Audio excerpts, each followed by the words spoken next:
दोस्तों, आज हम आपको ले चलने वाले हैं एक ऐसी जगह जो दुनिया की सबसे खतरनाक और पावरफुल जगहों में से एक है।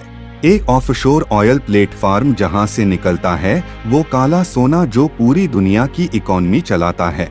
सोचो एक पल के लिए, आपकी गाड़ी का पेट्रोल, आपके घर की गैस, आपके मोबाइल का प्लास्टिक, सब कुछ शुरू होता है यहाँ से। लेकिन क्या आपने कभी सोचा है कि यह तेल जमीन के नीचे से निकल के आपके हाथ तक कैसे पहुँचता है? वो प्रोसेस इतना कॉम्प्लेक्स है, इतना डेंजरस है और इतना अमेजिंग है कि देखकर आपकी आंखें खुली की खुली रह जाएंगी। आज की इस वीडियो में हम स्टेप बाय स्टेप देखेंगे कि एक ऑफशोर प्लेटफार्म पर क्रूड ऑयल कैसे एक्सट्रैक्ट होता है, कैसे स्टोर होता है और कैसे एक जॉइंट टैंकर शिप में लोड होता है।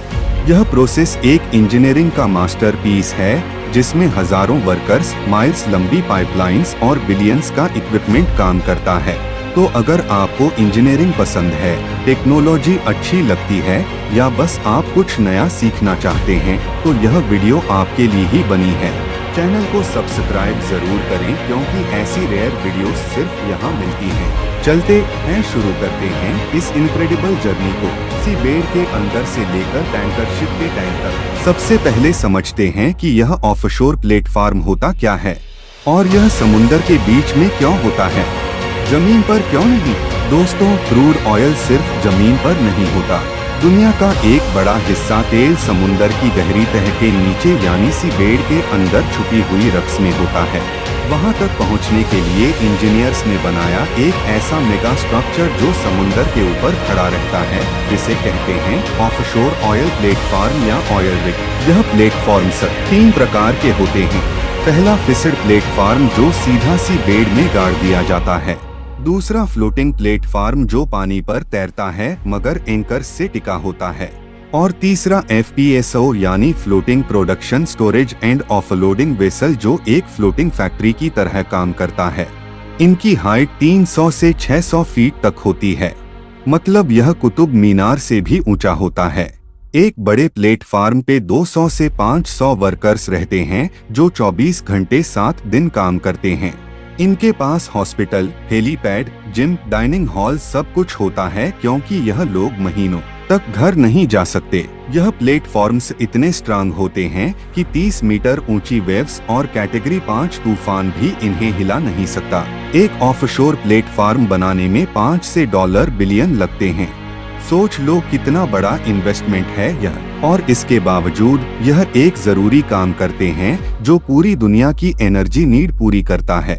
अब आते हैं सबसे एक्साइटिंग पार्ट पे, ड्रिलिंग यानी जमीन के अंदर तेल ढूंढना और उसे ऊपर लाना। यह प्रोसेस शुरू होता है एक स्पेशल मशीन से जिसे कहते हैं रोटरी ड्रिल। इसका ड्रिल बिट एक तेज डायमंड या टंगस्टन कार्बाइड का बना होता है जो पत्थर जैसे हार्ड रक्स को भी काट सकता है। ड्रिल बिट को घुमाने के लिए ऊपर एक बड़ी मशीनरी लगाई जाती है जिसे डेरिक कहते हैं। यह वो लंबा टावर होता है जो आपने प्लेटफॉर्म्स की तस्वीर में देखा होगा। ड्रिलिंग करते वक्त एक स्पेशल लिक्विड नीचे भेजा जाता है जिसे ड्रिलिंग मड कहते हैं। यह कोई एक्चुअल कीचड़ नहीं होता बल्कि यह एक इंजीनियर्ड केमिकल मिक्सचर होता है जो रक्स को ठंडा रखता है, ड्रिल बिट को लुब्रिकेट करता है और प्रेशर कंट्रोल करता है। ड्रिलिंग 1000 से 5000 मीटर की गहराई तक होती है। पहले समुंदर का पानी क्रॉस करो, फिर सी बेड की रक्स और फिर 3 अलग जियोलॉजिकल लेयर्स के ऊपर से गुजरो, तब मिलता है वह रिजर्वायर जहां तेल है। जब ड्रिल ऑयल रिजर्वायर तक पहुंच जाता है तो एक बड़ा डेंजर होता है ब्लो आउट, जब अंडरग्राउंड प्रेशर इतना ज्यादा होता है कि तेल और गैस कंट्रोल के बाहर आ जाते हैं। इसे रोकने के लिए प्लेटफॉर्म्स पर लगता है BOP यानी ब्लो आउट प्रिवेंटर। यह एक मैसिव वाल्व सिस्टम होता है जो इमरजेंसी में पूरी वेल को बंद कर सकता है।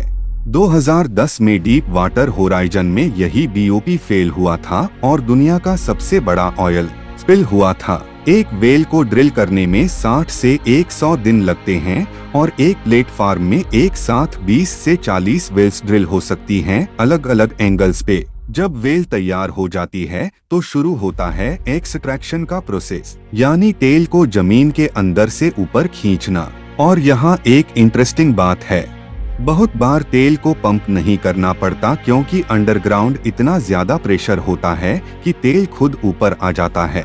इसे कहते हैं नेचुरल फ्लो। जैसे एक सीड बोतल को खोलो तो पानी खुद बहने लगता है। लेकिन जब प्रेशर कम होता है तो यूज करते हैं सबमर्सिबल पंप्स या गैस इंजेक्शन, जिसमें गैस को वापस नीचे डाल के प्रेशर बढ़ाया जाता है। अब प्रॉब्लम यह है कि जो लिक्विड ऊपर आता है वो सिर्फ क्रूड ऑयल नहीं होता, उसमें मिक्स होता है पानी, नेचुरल गैस, सैंड और केमिकल्स। इसको सेपरेट करना पड़ता है और यहाँ काम आता है प्लेटफार्म का सबसे इम्पोर्टेंट मशीन, 3 फेज सेपरेटर। यह एक हॉरिजॉन्टल ड्रम जैसा होता है जिसमें ग्रेविटी और प्रेशर का यूज करके 3 चीजें अलग हो जाती हैं। सबसे नीचे पानी, बीच में क्रूड ऑयल और ऊपर गैस। गैस को या तो जला दिया जाता है, जिसे आपने गैस फ्लेयरिंग के रूप में देखा होगा, या पाइपलाइन से किसी और जगह भेजा जाता है। निकाला हुआ पानी ट्रीट करके समुद्र में छोड़ा जाता है या रिजेक्ट किया जाता है। क्रूड ऑयल आगे बढ़ता है फर्दर प्रोसेसिंग के लिए, जहां उसे फिल्टर करके, टेस्ट करके और टेम्परेचर कंट्रोल करके स्टोरेज टैंक्स में भेजा जाता है।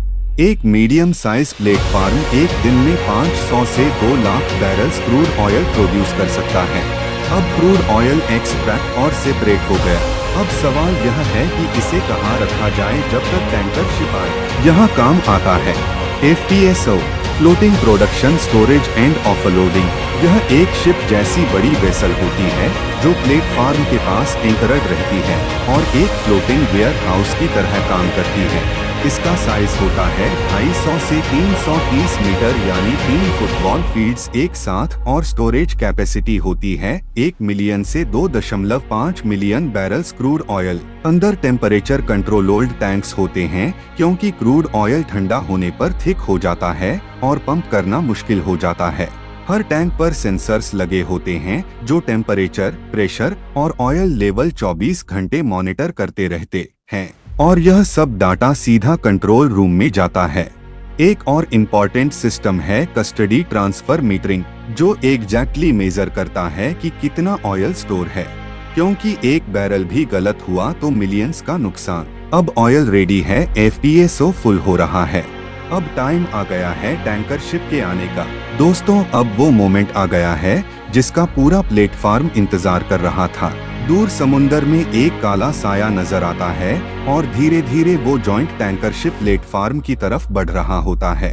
यह कोई छोटी बोट नहीं, यह होता है VLCC यानी very large crude carrier. 330 metre लंबा, 60 मीटर चौड़ा, मतलब एक छोटे मोहल्ले जितना बड़ा अकेला जहाज। टैंकर कैप्टन और प्लेटफार्म कंट्रोल रूम के बीच कांस्टेंट रेडियो कम्युनिकेशन होती है।